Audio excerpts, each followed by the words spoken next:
Chers étudiants, voilà notre cours de la session 4 sur les modèles économiques de la transformation digitale. Je vous l'ai dit à plusieurs reprises que pour la transformation digitale, acheter, acquérir des technologies les plus performantes qu'elles soient ne suffisent pas. Et il faudrait surtout intégrer les technologies acquises dans la stratégie de l'entreprise et dans le business model de l'entreprise. C'est l'objet de notre cours d'aujourd'hui. Qu'est-ce que c'est qu'une stratégie et surtout, qu'est-ce qu'un modèle économique et comment intégrer les technologies dans ce modèle économique.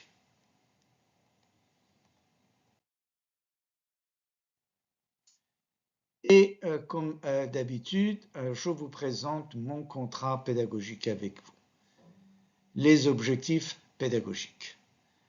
Ce qu'on va voir aujourd'hui ensemble et à la fin de ce cours, vous allez voir si j'ai atteint ces objectifs pédagogiques ou pas.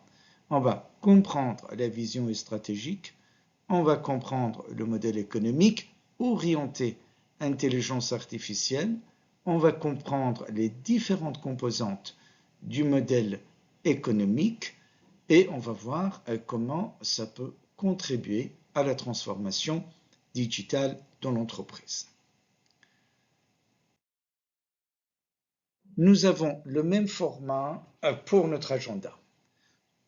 Pendant 3 chapitres, je transmets les théories et les concepts relatifs à l'objet du cours, en l'occurrence le modèle économique, la vision stratégique. J'évalue avec vous l'état de l'acquisition cognitive par vous de ces théories et concepts.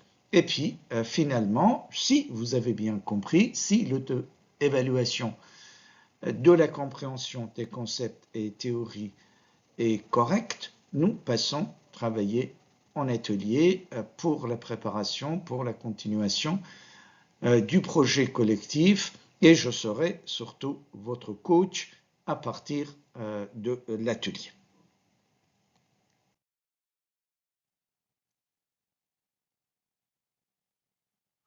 Choix stratégique. Encore une fois, chers amis, la stratégie est indispensable pour la transformation digitale.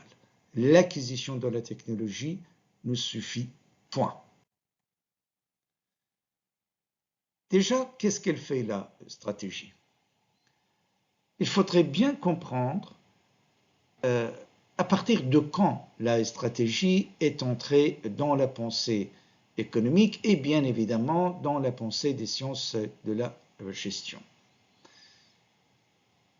Après Adam Smith, et puis parmi les premiers économistes classiques, ont considéré l'entreprise comme unique et ont travaillé sur ça. Comment entreprise peut gagner l'argent, comment entreprise fait la concurrence, comment entreprise en baissant le prix peut augmenter la demande, ainsi de suite. C'est-à-dire on avait un modèle économique pour l'entreprise. Or, la stratégie, c'est-à-dire tout ce que vous apprenez à l'école, consiste à faire l'entreprise différente de ses concurrents. Alors que dans la pensée originale conventionnelle classique, on considérait les entreprises comme identiques, comme semblables. Les sciences de gestion commencent à partir du moment où elles ont essayé de soutenir l'entrepreneur pour être différent de ses concurrents et gagner des parts de marché plus importantes. C'est très important. Les entreprises avaient des objectifs similaires dans la pensée conventionnelle. Les entreprises ont des objectifs similaires et spécifiques parfois à chaque entreprise. les entreprises offrent des produits similaires. C'est pour ça que si vous augmentez votre prix, c'est l'entreprise concurrente qui va gagner des parts de marché. Or, dans la pensée stratégique moderne, on dit pas forcément. Ça dépend si vous avez proposé une offre assez différente et spécifique avec des valeurs différentes à proposer aux clients pour sortir de la concurrence. C'est ce que je vous ai dit dans la session précédente, dans le cours précédent, en disant que lorsque vous avez une technologie de rupture, eh ben, c'est très difficile pour le consommateur de comparer. Le téléphone smart n'est pas le produit concurrent du téléphone portable. Donc,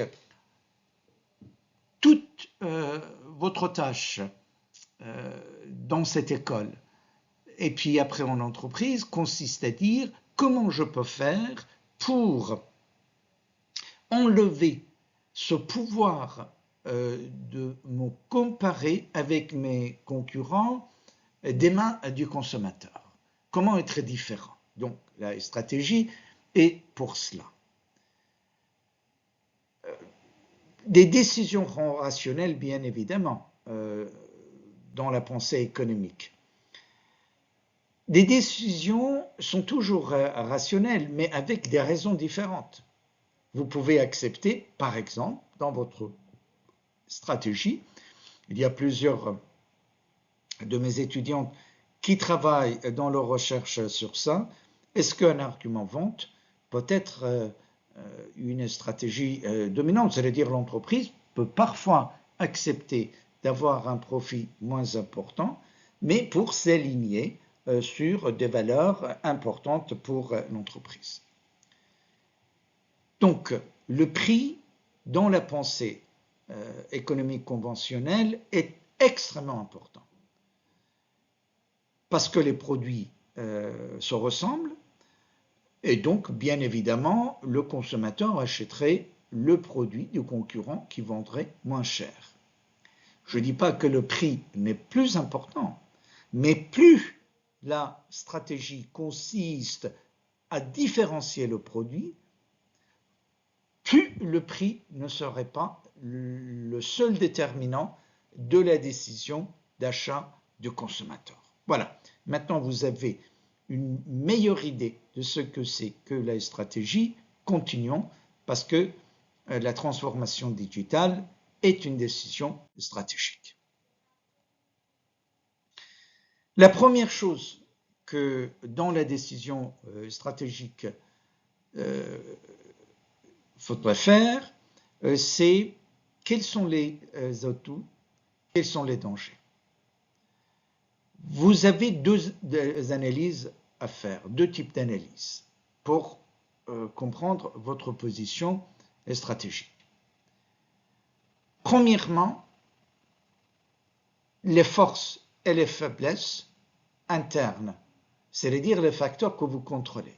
C'est à l'intérieur de l'entreprise. Les forces et les faiblesses sont toujours relatives aux forces et aux faiblesses de vos concurrents.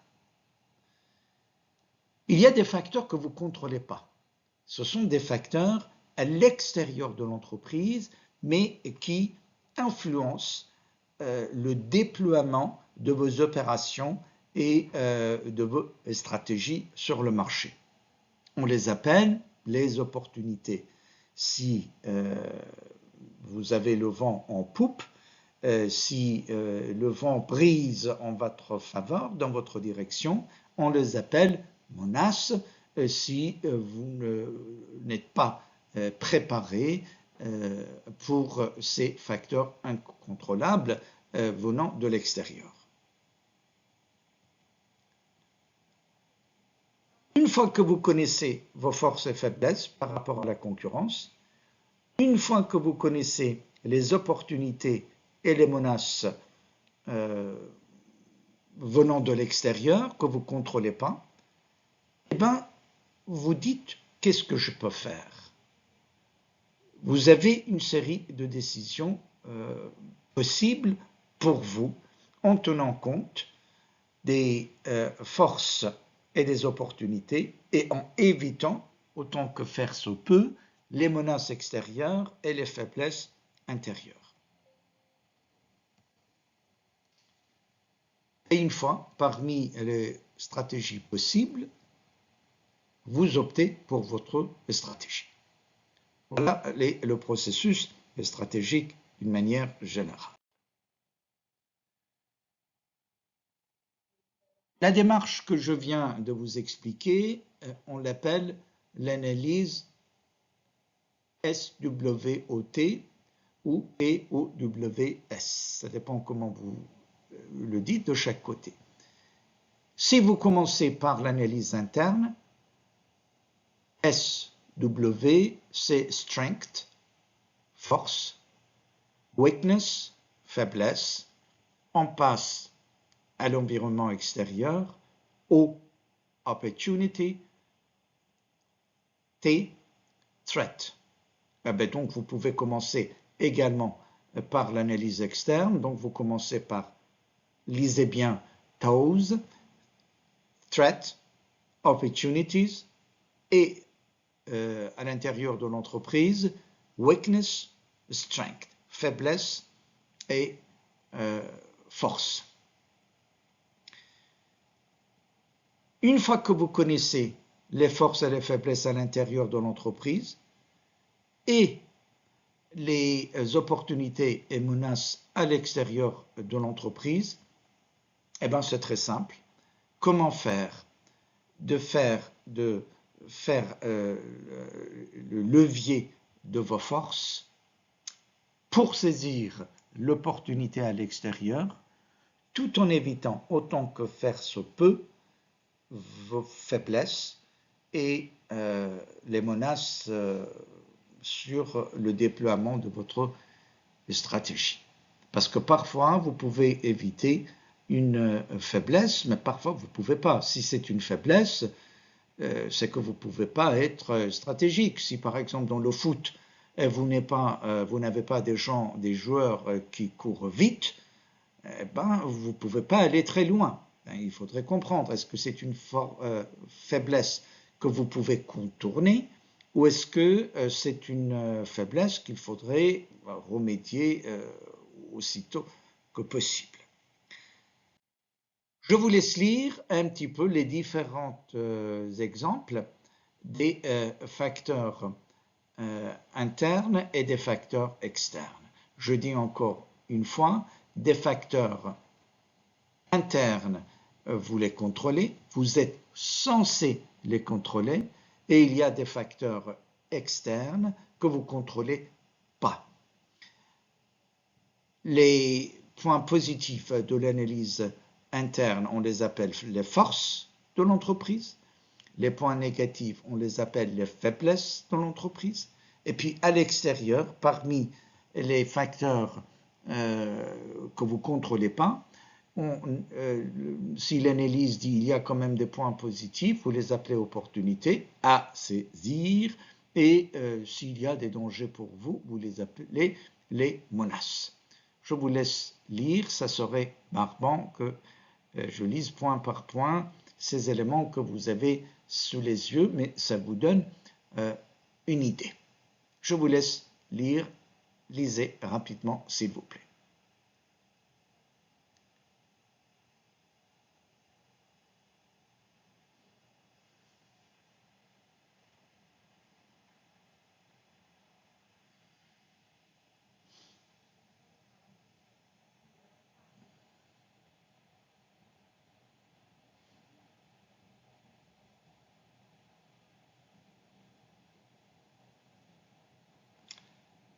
Bien évidemment, si ces éléments ne sont pas clairs pour vous, les facteurs qu'on a repérés comme force, faiblesse, opportunité et menace, je serai à votre disposition juste après ce film pédagogique ou ce cours filmé, comme je préfère l'appeler.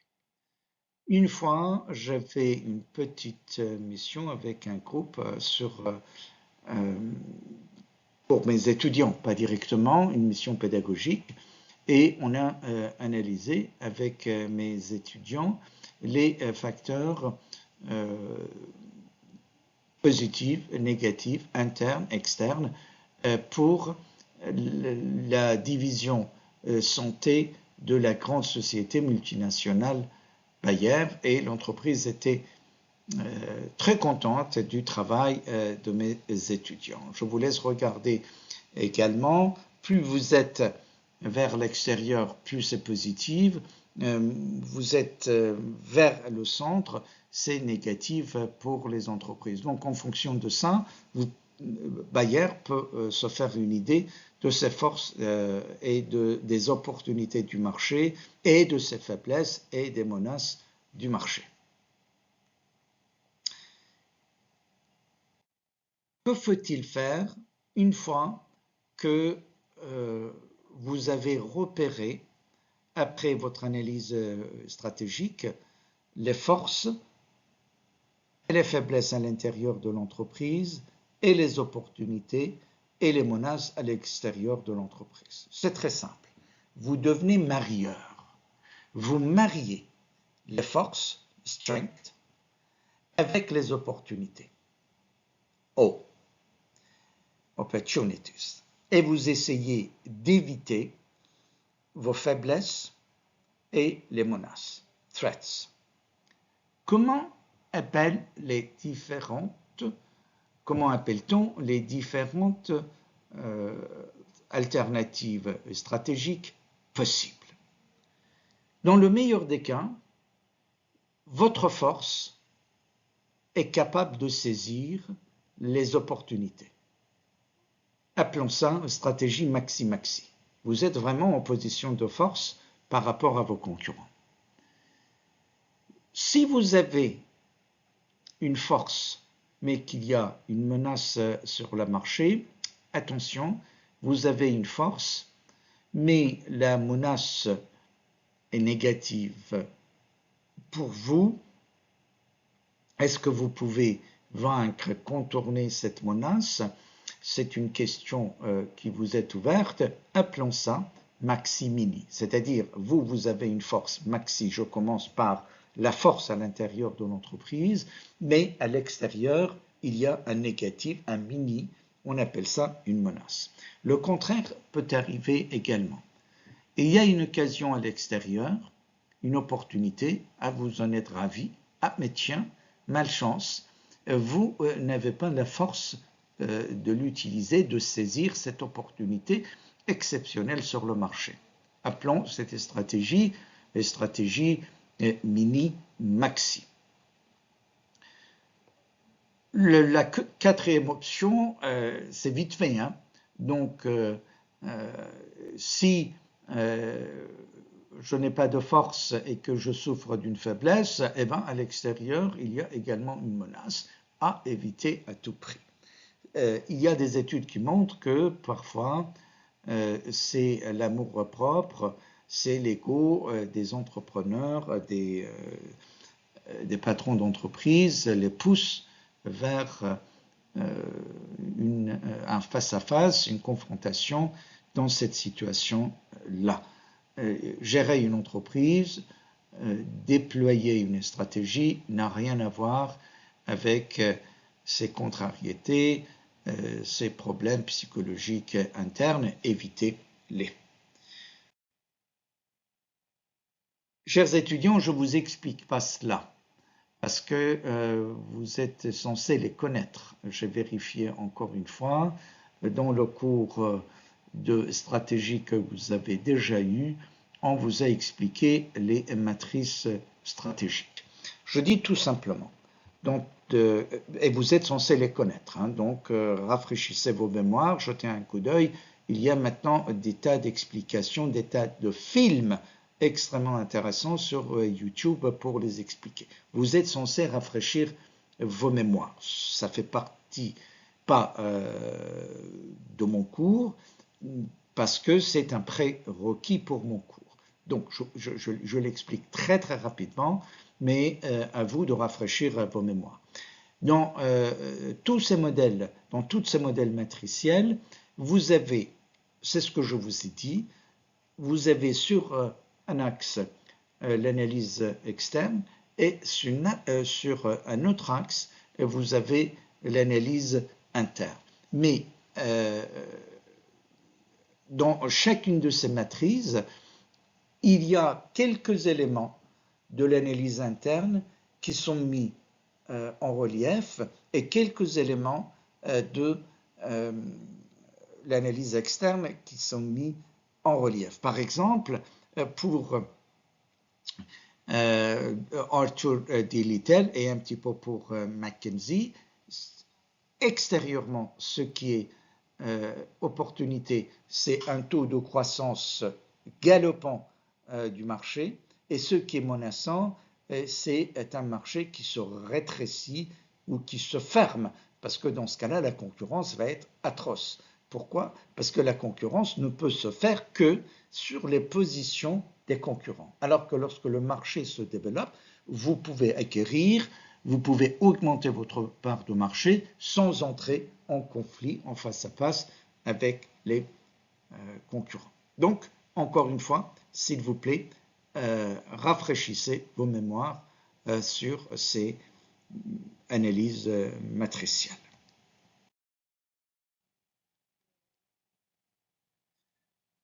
Je suis très fier de ce deuxième modèle parce que c'est le modèle que j'ai conçu moi et ce modèle a été reproduit dans plusieurs livres, articles académiques et même dans une encyclopédie à la demande de l'éditeur de l'encyclopédie. Donc, s'il vous plaît, vous retenez ce modèle économique. Je vous dis, c'est extrêmement important pour la compréhension générale de la transformation digitale d'une manière générale dans ce module. À quoi ça sert un business model? Donc, tout d'abord, je ne réponds pas directement à cette question. Je dis à quoi sert une stratégie. Une stratégie sert à créer un avantage concurrentiel, dans le meilleur des cas, distinctif pour votre entreprise. Pourquoi une stratégie? Je l'ai expliqué au début de ce cours, c'est pour que le consommateur perçoit votre offre comme différente des concurrents, donc ça serait extrêmement difficile de jouer sur les prix. Donc, mais dans ce cas-là, il faudrait créer une valeur ajoutée. Mais parfois, vous pouvez décider d'avoir une stratégie des coûts. C'est-à-dire que, OK, cher consommateur, j'ai la même offre que mes concurrentes, mais je suis beaucoup, beaucoup moins cher.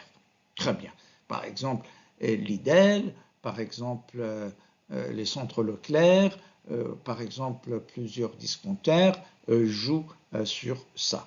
Zara joue sur ça.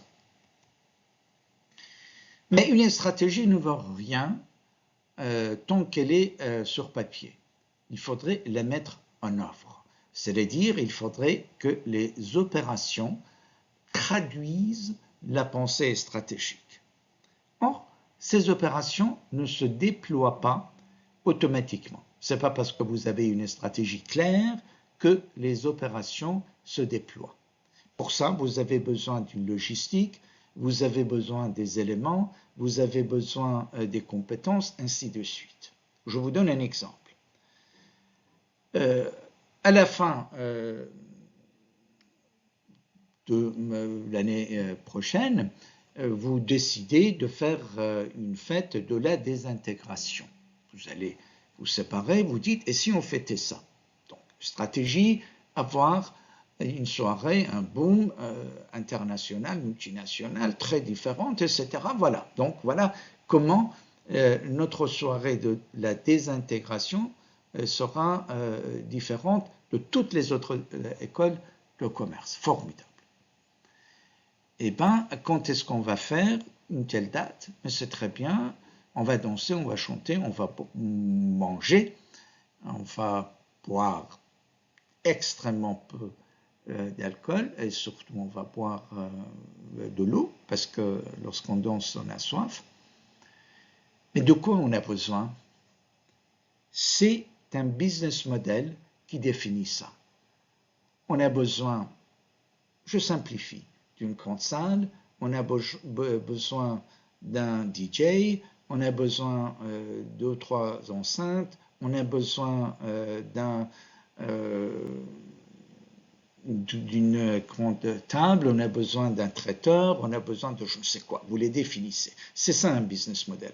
Un business model, c'est quelque chose qui vous permet de définir de quoi avons-nous besoin pour mettre en exécution, pour mettre en œuvre notre stratégie censée nous donner un positionnement différencié sur le marché. Donc, ce qu'il faudrait comprendre, c'est qu'une stratégie, un modèle d'entreprise, un modèle économique, un modèle d'affaires, on peut les appeler autrement, business model in English, sont complémentaires. Ils ne sont pas, comment dirais-je, ils ne se remplacent pas.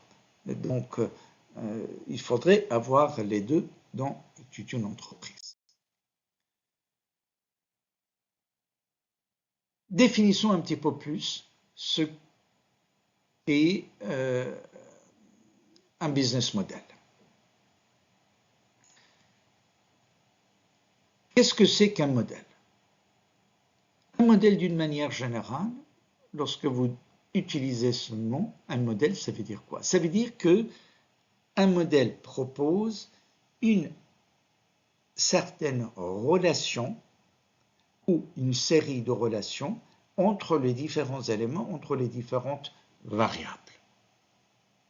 D'accord? Je considère un ensemble de variables et je dis, voilà quelle est la forme, quelles sont les différentes modalités de relation entre ces différentes variables. Ça fait un modèle. Modèle économique, c'est évident. De quoi il s'agit? C'est un modèle qu'on utilise entre les différents éléments importants pour faire des affaires sur le marché. Il y a surtout 4 éléments. C'est dans mon modèle, c'est ce que je propose. Il y a tout d'abord la valeur client.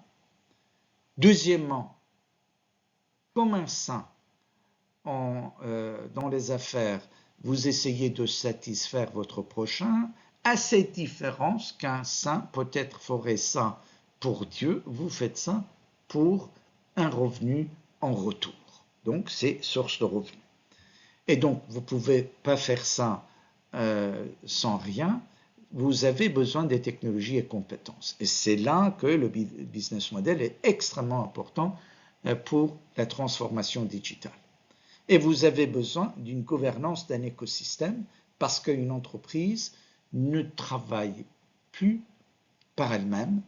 Il y a de plus en plus des entreprises, pour ceux d'entre vous qui avez un iPhone, lisez sur le dos de votre iPhone, le design est en Californie, mais il est fabriqué en Chine. Donc, c'est-à-dire, vous avez un réseau de partenaires, c'est avec ce réseau de partenaires que vous travaillez. Or, ce qui est très important, ces partenaires ne sont pas vos salariés, donc vous ne pouvez pas les gérer comme vous gérez vos salariés. Vous devez gouverner vos relations avec ces partenaires. Donc, 4e élément, c'est la gouvernance de l'écosystème de l'entreprise. Voilà le modèle en 4 parties que je propose, assisté maintenant de plus en plus avec l'intelligence artificielle. Tout d'abord, rappelez-vous encore ce que je vous ai dit dans la séance précédente. Customer-centric. Dans les affaires, d'une manière générale, si vous n'êtes pas customer-centric, votre entreprise est vouée à l'échec. Donc, tout d'abord, qu'est-ce que je propose aux clients? Mais je propose rien aux clients si je n'ai pas en retour un certain revenu. C'est ça l'entreprise. C'est comme ça que l'entreprise devient riche. C'est la seule manière dans l'histoire, dans le monde entier, que s'enrichir ne se fait que par la satisfaction des autres. La différence avec le vol, la différence avec la raquette, la différence avec la rente, ainsi de suite. Mais ça c'est l'échange. C'est pour ça que je dis, mes étudiants, on les forme pour devenir des officiers de l'échange, d'une manière générale. Et pour faire cet échange, vous avez besoin d'une part des infrastructures technologiques. Même si vous vendez des journaux, c'est ça votre entreprise, la technologie c'est votre voix. C'est la manière de crier achetez mon journal, demandez mon journal. Et puis la gouvernance, je vous ai dit, de plus en plus, l'entreprise se concentre sur un métier de base et externalise d'autres fonctions nécessaires à la fabrication de son offre. Donc, à partir de ce moment-là, vous ne pouvez pas gérer, parce qu'encore une fois, ce n'est pas vos salariés, c'est vos partenaires. Il faudrait gouverner les affaires avec les partenaires. C'est un film extrêmement intéressant que, après ce cours filmé, nous visionnerons ensemble pour discuter en cours. Très bien. On va voir, je vous avais compris théoriquement les différents éléments du business model, du modèle économique, du modèle d'affaires. Voyons un petit peu plus en détail ce que ces éléments représentent. Regardez bien le modèle en haut, en 4 parties. Le premier élément, je vous ai dit, c'est ce que vous proposez comme valeur au client. Comprenons bien ce que c'est. Posez-vous la question. Pourquoi les clients doivent-ils acheter mon offre, mes produits? Alors voyons pourquoi. Parce que vous offrez dans votre produit un total de bénéfices. Ce bénéfice du produit, c'est très fonctionnel. Par exemple, j'achète une voiture pour me déplacer, j'ai besoin de cela. Il y a un bénéfice de service. J'aurais pas monsieur le client, vous n'aurez pas à vous faire du souci. Il y a un service après-vente chez nous, etc. Il y a d'autres bénéfices. J'aimerais avoir une voiture pour frimer. J'aimerais avoir une voiture également pour travailler. J'aimerais avoir une voiture également pour différentes choses. Donc il y a des tas d'autres services que votre offre propose à votre client cible. Mais le client ne peut pas avoir ces bénéfices sans coût en retour. Donc dans ce cas-là, qu'est-ce que le client doit payer pour avoir votre produit? C'est les coûts pour le client. Le coût monétaire, ce que je dois payer pour avoir le produit.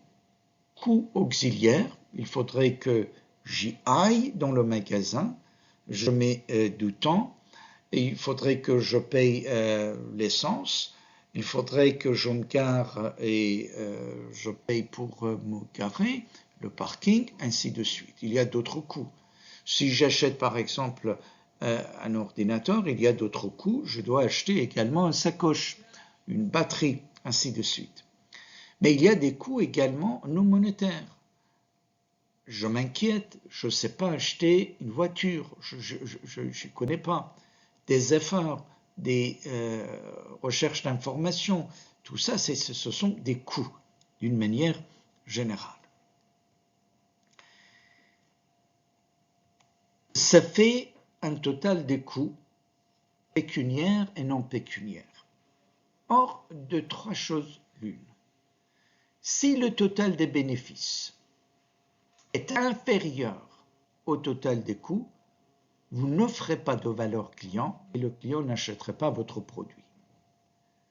Si le total des bénéfices est égal au total des coûts, eh bien le client, il hésite. J'achète pas, je me renseigne, attends, ça peut attendre, je vais voir, etc. Mais si le total des bénéfices est supérieur au total des coûts, eh bien, vous offrez une valeur client et le client achèterait votre produit. Voilà, une définition récapitulative, la valeur nette perçue par un client et la différence entre les avantages offerts, les bénéfices offerts par le vendeur et les coûts à abandonner, y compris les coûts d'opportunité, d'autres offres, d'autres possibilités ailleurs. Très bien. Disons que l'entreprise réussit à offrir une valeur client. Mais pourquoi l'entreprise doit faire ça? Parce que l'entreprise espère gagner de l'argent en retour. Les flux de revenus sont définis comme des sources régulières. D'accord? L'entreprise a une longue vie, tout au moins elle l'espère, et donc doit se dire comment je vais gagner régulièrement des revenus, non seulement pour couvrir mes coûts, mais pour avoir du profit, pour mettre dans ma poche ou pour réinvestir. Il y a plusieurs manières de gagner l'argent pour le service que l'entreprise propose. Je vous laisse lire, mais sachez qu'une entreprise peut avoir des modes de rétribution prédominants, mais normalement, une entreprise a plusieurs modes de rétribution. Comprenons cela. Qu'est-ce que je voulais dire? Il y a un coût de production. Aucune entreprise n'a intérêt à vendre au coût de production, parce qu'il n'y a pas de bénéfice. L'entreprise a fait beaucoup d'efforts et maintenant doit vendre au prix que ça lui coûte. Pourquoi l'entreprise ferait cela? L'entreprise préfère, même doit, avoir une zone de rentabilité. Maintenant, selon la concurrence, vous pouvez avoir une zone de rentabilité très élevée, une zone de rentabilité moins élevée, mais l'entreprise ne peut vendre qu'avec du profit, sinon l'entreprise va disparaître. Même si l'entreprise couvre ses coûts, au bout d'un moment, les investissements sont amortis et l'entreprise n'existera plus. Donc c'est très important d'avoir du profit. Et bien c'est la même chose pour le client. Comme l'entreprise ne peut pas vendre au coût de production, mais un petit peu plus cher pour avoir du profit, le client analyse de la même manière dans sa tête. Il faudrait que la valeur perçue de produit soit perçue par le client plus élevée que le coût pécuniaire qu'il donne pour avoir le produit. J'aime beaucoup cette expression française, ça vaut le coup. Mais comme je ne maîtrise pas encore cette belle langue, ça vaut le coup, j'écrirai ça vaut et le coup, C-O-U, accent circonflexe, T. Donc vous voyez, ça vaut le coup, c'est-à-dire il y a une valeur supérieure au coût que je paye pour cela. Donc dans ce cas-là, comme nous sommes dans ce chapitre sur le flux de revenus, comment l'entreprise peut augmenter son revenu? Comment l'entreprise peut augmenter ses profits? Deux grandes stratégies possibles. Baisser les coûts. L'intelligence artificielle peut aider énormément pour baisser les coûts ou bien pour augmenter la productivité. Qu'est-ce que la productivité? La productivité, c'est vous mettez le même investissement, mais vous gagnez plus. Un titre d'exemple, vous mettez 1 heure, mais vous êtes maintenant très compétente, mais pendant 1 heure, vous créez beaucoup plus transparent PowerPoint que quelqu'un qui ne connaît pas encore, qui n'est pas aussi productif que vous. Ça, c'est une manière d'augmenter votre zone de profitabilité, c'est-à-dire en baissant les coûts.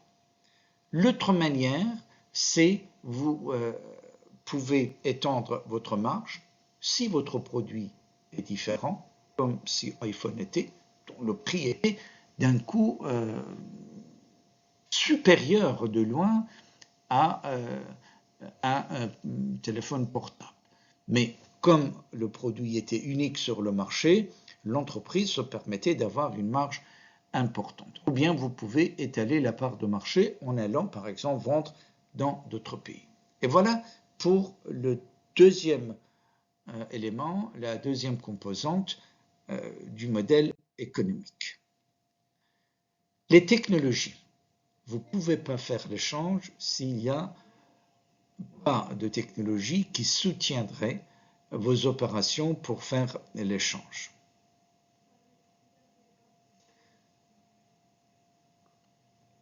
La technologie, on en a parlé, est une combinaison des outils et le savoir-faire, savoir utiliser.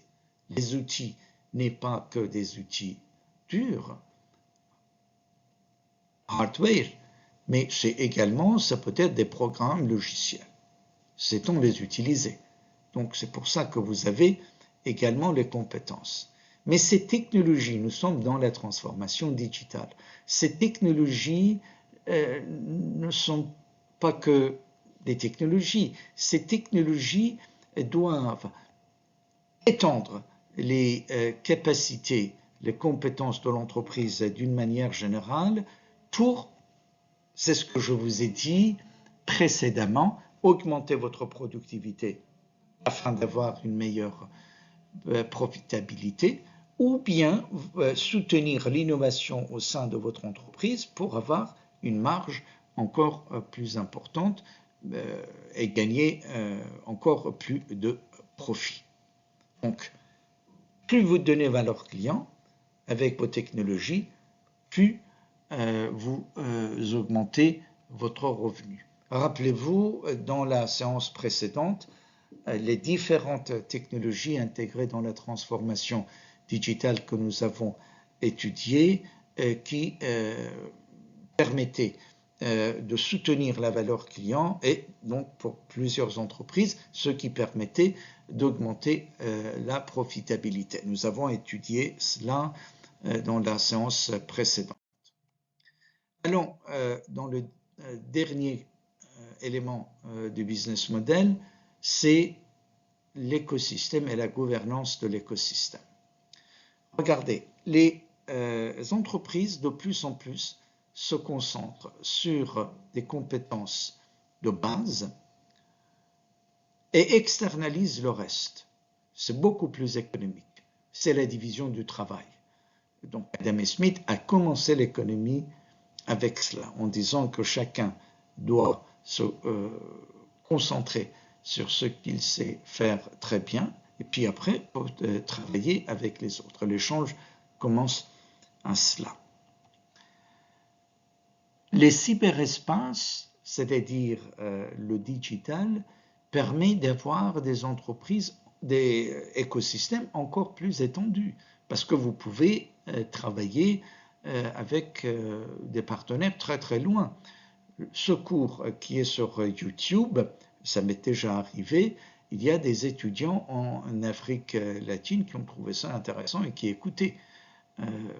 Voilà, vous voyez, même j'avais des étudiants asiatiques pour certains de mes cours en anglais. Donc, vous voyez, donc dans ce cas-là, les contours de ma salle de cours est vraiment très international.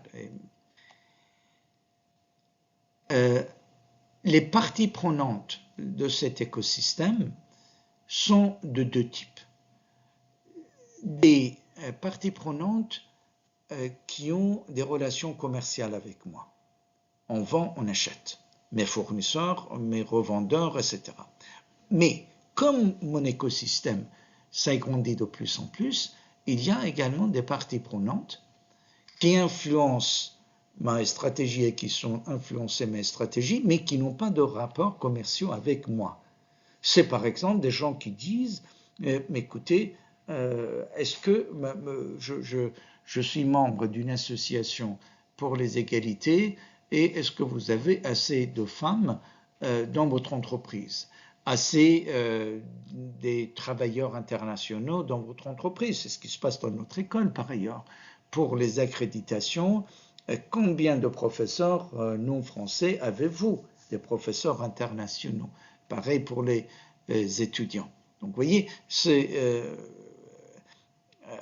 un label d'accréditation n'est pas le client, n'est pas le fournisseur de notre école, mais qui a un pouvoir sur l'école en disant que, voilà, qu'est-ce que vous êtes en train de faire?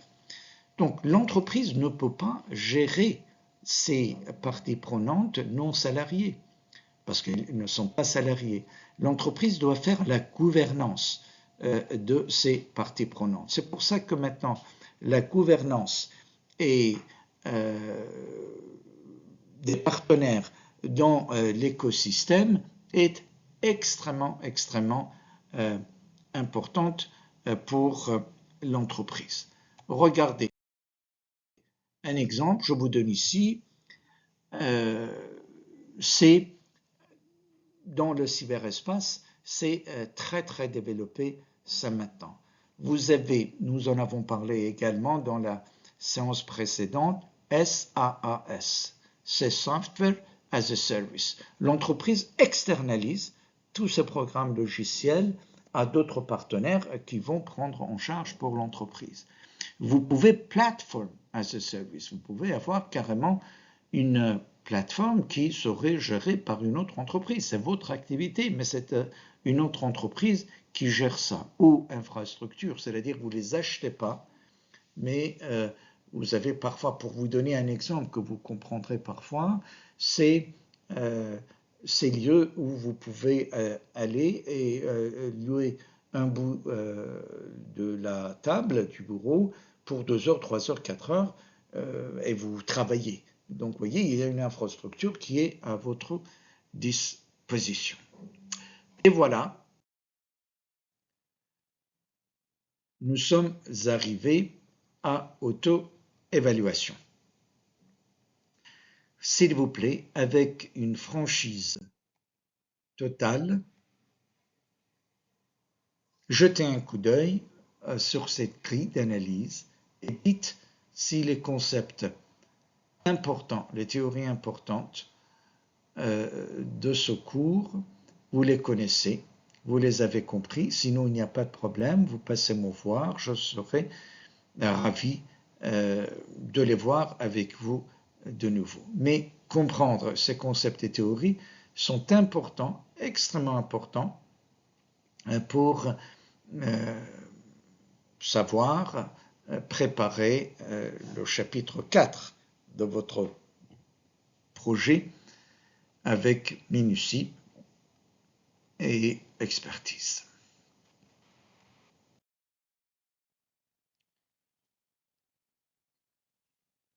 Qu'est-ce que nous ferons cette fois en atelier? Bien évidemment, nous devons finir les parties des ateliers précédents que vous n'avez pas pu forcément faire, et c'est normal, mais il faudrait jeter les bases.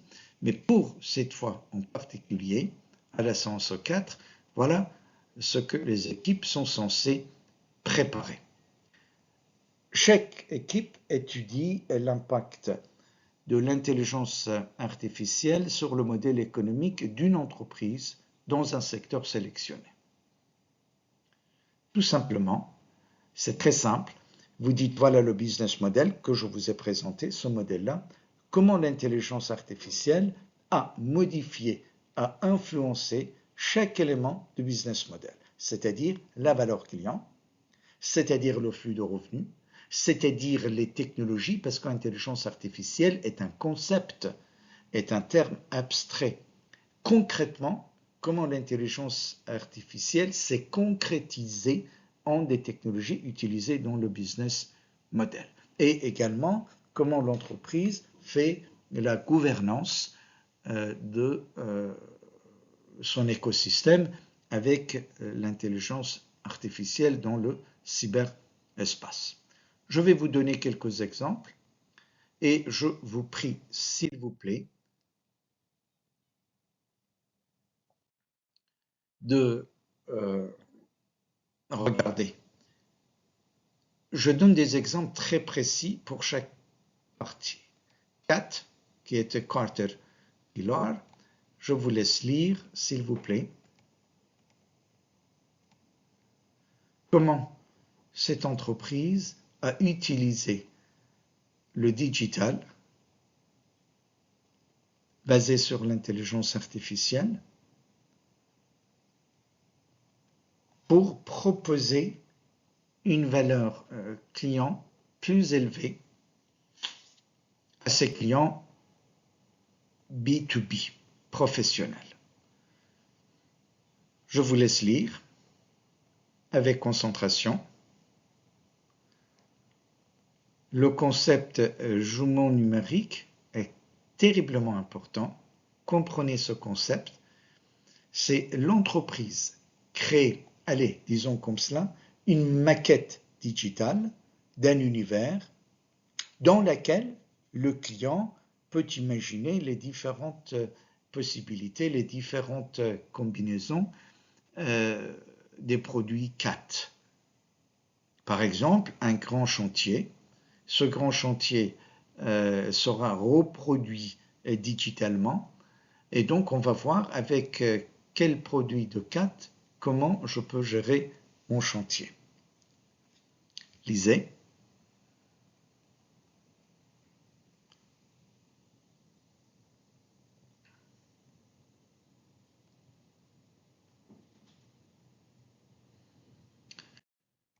Un autre exemple,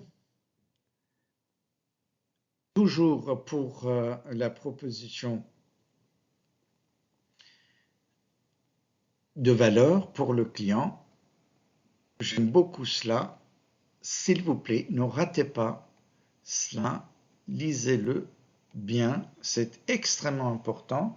Je vous ai dit encore la dernière fois que le virtuel, ça sera la prochaine frontière du cyberespace. Or, ICA utilise déjà le virtuel pour proposer une grande valeur ajoutée à ses clients. Il y a des logiciels qui permettent de reproduire une pièce de chez vous. Eh bien, vous prenez les différents produits IKEA et vous les mettez dans le virtuel de votre pièce de chez vous pour voir comment serait la décoration de chez vous et vous choisissez ou vous ne choisissez pas. Regardez ce film, s'il vous plaît, regardez ce film. Ça vous permettrait de comprendre mieux cela. À la rigueur, vous prenez l'adresse et vous le verrez en atelier, mais soyez sûr et certain que vous le visionnez, ce film. Vous ne serez pas déçu. Pour le flux de revenus, il y a une stratégie très intéressante par plusieurs entreprises, mais surtout pour Dropbox, qui vous donne un service freemium gratuitement, mais pour augmenter cela, pour donner d'autres services, il y aura un service premium. Donc, plus vous avancez, plus vous verrez que ça vous faciliterait la vie d'avoir d'autres services, mais d'autres services seraient payants. Voilà, c'est un exemple pour un autre élément du business model, une autre composante du business model avec IA. Le flux de revenus avec UPS, dans la séance 3, nous avons vu DHL. Là, ici, c'est UPS, de concurrents. Là, ici, c'est surtout avec IA, ils ont baissé énormément les coûts. C'est ce que je vous ai expliqué tout à l'heure théoriquement. L'exemple est l'exemple de l'intégration de IA dans la chaîne de valeur de UPS. Lisez bien, s'il vous plaît.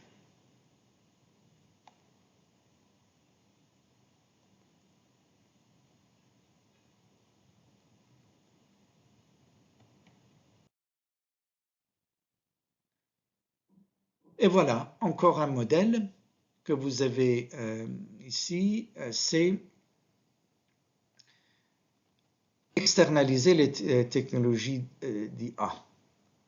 Je vous laisse lire, c'est ce que je vous ai dit. L'entreprise se focalise sur un métier de base et tout le reste est externalisé à des partenaires. Ce qui fait que, au bout d'un moment, le business model a besoin de l'élément de gouvernance pour gérer, c'est pas le mot, mais pour mieux faire avec ses partenaires qui ne sont pas les salariés, mais donc qui ne sont pas des exécutants, qui sont d'indépendants, mais dont le travail est indispensable pour l'entreprise qui commande. Voilà, voilà des exemples et vous comprenez maintenant ce que j'attends pour cet atelier 4. Vous trouvez des exemples de IA sur chaque élément du business model d'une entreprise de votre choix. Ça également un film extraordinaire qui vous permet de voir comment IA change la vie organisationnelle de l'entreprise.